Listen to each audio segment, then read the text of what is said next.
G's without dropping. And it's up and it's stuck and I'm passing these niggas like stocking. Walking my cup cause I got too excited. And I moved out the hood and these niggas still jocking.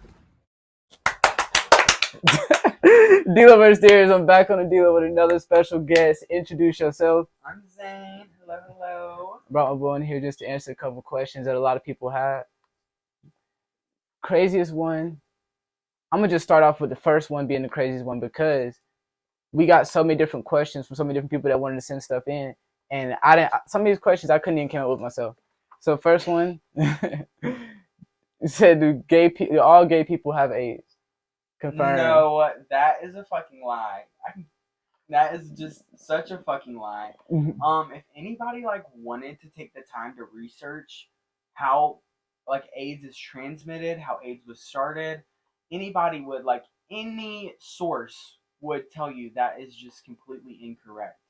How? And the thing is everybody should be taking AIDS and HIV seriously. Yeah. Everybody is sustainable to HIV and AIDS, and all STDs and that sort. And that's why I feel like it's funny though, because check this out, because straight people be acting like they can't get AIDS. That's what I'm saying, and they're like, it's a gay disease, and I'm like, AIDS was not started by gay people. It's so bizarre to me how society can suppress the truth of something like AIDS and push it on gay people.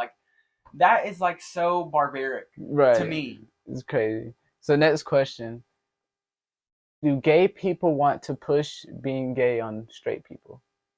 No. I feel like gay people definitely want to be very accepting to other gay people and open arms, and they are loud and they are proud because they want it to feel comfortable. You know what I'm saying? They want somebody to feel like they can be a part of that and be accepted of that. But really, society just pushes you. It's like if a gay person interacts with a gay person, if two men interact like how a man and a woman react, suddenly that's pushing being gay on you. Exactly. When really they're just loving one another. PDA is PDA. Exactly. I tell everybody. If that upsets you, you know what I'm saying? A man and a woman shouldn't be able to do that in public if a man and a man can't. You know what I'm saying? Yeah. And realistically, that's just honestly homophobic. If that's what's bothering you, a man and a man being together, you're homophobic. There's nothing else to say. And it's just, why is that your business if you're not gay? Exactly. Simple. And and that goes to the age-old question of why does somebody being gay bother you as a straight person? Mm-hmm. You know what I'm saying? Exactly. If me loving a man bothers you, then why shouldn't it bother me that you love a woman? Exactly. That would just make everybody. That's a double standard. Exactly. It's fucked up. All right. So next question. A lot of people think that there has to be a man and a woman in the relationship. Yeah. Who's the woman in the relationship? That, sometimes I just want to ask people to repeat that, because in a gay relationship, the whole point is it being two men. In a lesbian relationship, the whole point is it being two women. If we were straight, there would be one man and one woman. Genuinely. Exactly. But we're not, so it's going to be two men in a gay relationship. There is no woman. One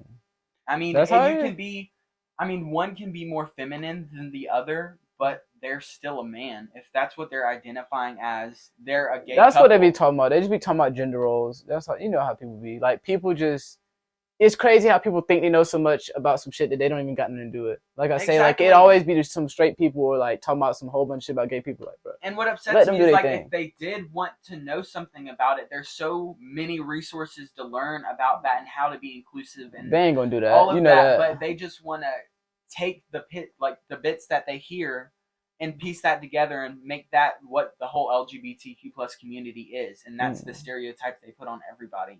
It's like straight people. Everybody's different. Yeah.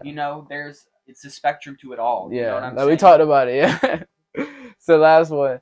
So what are some struggles that you go through every day in your life because of your sexual orientation? Wow, that's a deep question. Right. There's so many.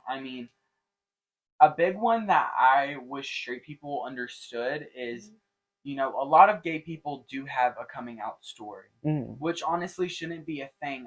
Nobody should genuinely have to come out. They should be who they are and be accepted for who they are. Because when I grew up straight. I didn't have to come out to nobody. Exactly. I went out there and did what I wanted to do. And I'm glad, it is becoming a lot more inclusive, and less people are having to come out. But what straight people don't realize is gay people come out every single day. Every time a gay person, meets somebody and they have to explain that situation, they're coming out. It never stops having to come out. Yeah. Like me, as soon as I open my voice, you can tell. Yeah. And I mean, a lot of people just go with the flow, of that, which I'm cool with. But some people do want to, be formal and ask and stuff like that. And I mean, I don't think people understand the challenges of that, because, that can go two totally different ways. You know? And I mean, there are some bad people out there who'll do bad things just to do it. And that's scary, because it is, and it is scary. You have to like keep a wall up, and you have to be on guard at all times. I mean, people will just drive down the road and like throw things at you and do crazy things. Like, people really don't understand. Like, it can be dangerous to just be who you are sometimes. And see, that's crazy to me, because being a straight person, I don't have to worry about nothing like that. And that's why I tell people, like, this is why I always support the LGBT community is because when it's black people getting discriminated against, we need help from white people to fix things, because they're gonna take the message different from white person to white person. Exactly. So it's like this. Since I'm straight, I can talk to a straight person and be like, hey, leave the gay people alone, or just like, you need to think about this different, and they take it differently from me versus hearing it from a gay person, because they gonna think with you, they're gonna be like, of course you're gonna say everything good about it because you're that. But see, when they hear it from somebody else who don't got no reason to defend y'all, it's like, oh, you know what, that changes it up. Exactly. And it's so crazy. I mean, in the statistics of all of like, I mean, dangerous acts happening. Oh my God! I already know. We were talking about it the other day. I mean, some of it is unfathomable. You know what I'm saying? Like, a transgender person of color, like, I think 1 in 4 are gonna have a dangerous act of a hate crime happen to them in their lives. That's crazy. Just for 1 in 4. It's 25%. Like 1 in 4. You know what I'm saying? And I was trying to put you in the perspective of, we had a classroom of 30. Yeah. That's, somebody do the math. You know what I'm saying? That's several people, like, in one area at one time, and just think, everybody turning on them and just like hate criming them. Like, it's so crazy. It's so unnecessary. And that's the craziest thing. It's just so unnecessary. It's awful. And I mean, like, at the end of the day, you have your opinion. You know what I'm saying? Everybody's entitled to their opinion. If it's the wrong opinion, that's your entitlement. Yeah. But it's never okay to try to hurt somebody or try to steer somebody away or degrade them or belittle them because of who they are and what they are. I try and tell people this all the time. Ridiculous. Like, just worry about yourself. That's what I'm saying. Half these people be broke. They be broke. Bro, I'm saying. Have you ever seen a poor gay couple? No. What? I've never heard that. I swear to God, I've never seen a poor gay couple. But we have our shit together. We do. Alright, so we're going to close off. I'm going to touch you to tell a story and tell me your biggest homophobic story. Okay, I want to preface this of, I take homophobia very differently than a lot of other people. It never upset me. It never hurt my feelings or anything. I honestly, like, used it to build me up, and I honestly, like, built a whole fake reality in my head just by people bullying me. I mean, but that shit isn't okay, and that's not how most people take it. So, I mean, I don't want to sound like it's not, what happened isn't fucked up, because it was. But you just kind of toughened up, really. Yeah, but out of my cabinet of stories, I think I have one. Of stories. I really want to say, because this is honestly the most recent one that's probably happened, and it's kind of a crazy one. So, I'll preface, I got in a car accident, and I bought this, like, dirt cheap bullshit ass car to drive while I was waiting for my insurance check, because I wasn't trying to pay for a fucking rental car. Right. So I was driving beaten in this like 20-year-old Honda, like just chilling, and it's late at night, and I'm going down like this back ass road for like 10, 15 fucking Late miles. Late at night, no fucking street lights. Oh fuck like, no! You already know where this shit out going. In the motherfucking cut. Swear to God. And this big ass truck, bright ass lights, like light bars and all, like really blinding the fuck out of me. You already know how that shit goes. Blinding the fuck out of me. We're in Georgia. These roads are curvy as shit. Yeah. And so, I mean, I'm telling you, they start riding my ass. Like, I'm telling you, like, if I were to, like, take my foot off the gas, they're gonna hit my shit. And this car's old. I'm not trusting the fucking airbags, the fucking safety features of this old ass fucking car. Like, so Oh, God. I get on the gas, you know, a little bit, like, just trying to get off of it. Keep in mind, you know, they could have got around me. They had the opportunity to merge, you know what I'm saying? It's late night, probably nobody on the road. Nobody on the fucking road. Nobody on the fucking road. And so, you know, I'm going, and they just keep going on my ass, keep getting on my ass. So, I mean, I'm at the point where I'm pushing this car going 70, like 80 miles an hour on these curvy roads. And I'm telling you, they're in this fucking big ass truck. I cannot hardly see shit. Like, and at this point, I'm just like, dude, like, this is gonna be what happens. Like, I'm gonna go out as a fucking hate crime. Like, it's gonna be all over the fucking paper. That shit would be scary as fuck. This how fucking people gonna remember me. Like, okay, got it.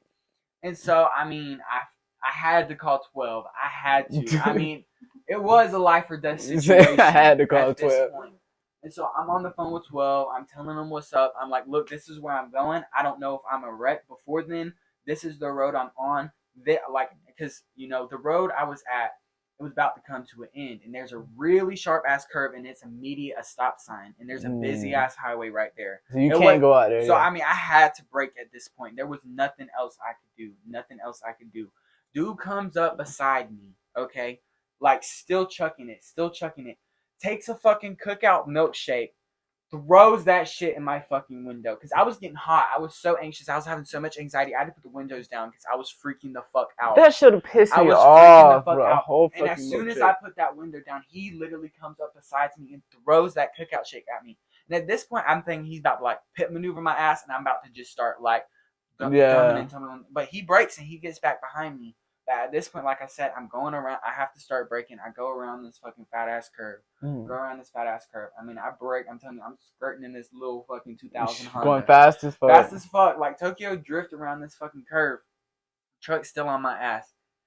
And as soon as I hit around that curve, thank God, I've never thanked God for 12 being somewhere, but I thank God for 12 being right there, because he was right there as soon as I came around that curve and got his ass.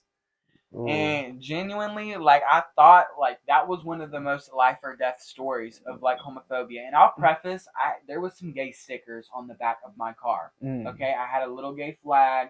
I had this little thing that said, if you're going to ride my ass, pull my hair. And I'm a 6'4" gay man. Did you go over there with the police after they pulled him over? Nah, I kept going. You just kept going? I kept fucking So you don't know what happened? I do not know what happened. You should have went back. I wanted to, but I was scared. Like, who's to say this fuck? If he was that mad for me having a gay sticker on the back of my car, who's to say he's not finna just pull out and just shoot me and be ready to go to jail? Yeah, he killed a gay person. That's what he did in life. He's gonna know that you're gonna come out there and tell, like, oh, he did all this and that. Then yeah, I can see that. That's scary. Saying. That's scary and that's unnecessary. Like, I just don't understand, bro. If you're straight, why are you worried about a gay person? Like, bro, he could have just kept driving. That's what I'm saying. He could have just kept driving. It's simple. He could have just kept driving. He could have went home. Like for real, you could have got around me. Like, if you didn't want to sit there and look at my fucking gay sticker, go around me. Don't think about it. Brake check my ass. Let me hit you. I don't like. What is your plan here? What was your goal? You just put us both at risk. Like, you look dumb as shit if you were to wreck your car, because I would have laughed. You already know he mad as fuck. Mad as fuck. I know he went to jail. He probably went to jail. I mean, I went around that curve going like fucking 60 miles an hour. The speed limit was 30. Like, I mean, that is fucking crazy. I'm telling you. And he had his light bars on. You can't ride with them shits like on the road. Exactly. Blinding you middle of a fucking night. He probably got a whole bunch of tickets. But shit, that's a crazy story, and I appreciate you coming doing this video with me. Me come out. I appreciate it. Is there anything you want to say to the people before we go? Yes, I'm gonna make Mr. Darius link some links in his bio for anybody you know, like, struggling with coming out, struggling with their sexual orientation or anything. There are outlets to go to. There are things you can do. You know, if you don't think you're in the position, you know, you're safe to come out, you know, there are things you can do. There are resources for you. So definitely look into them. Thank you for letting me have this outlet to talk about some of my bullshit. I appreciate it. Appreciate you. All right, y'all. Thank you. Look at my Instagram for early access snippets. We out until next time. Peace. Say you having money in the bags of cash, can't wait to see. You say you be trapping them peas and poles, can't wait to see.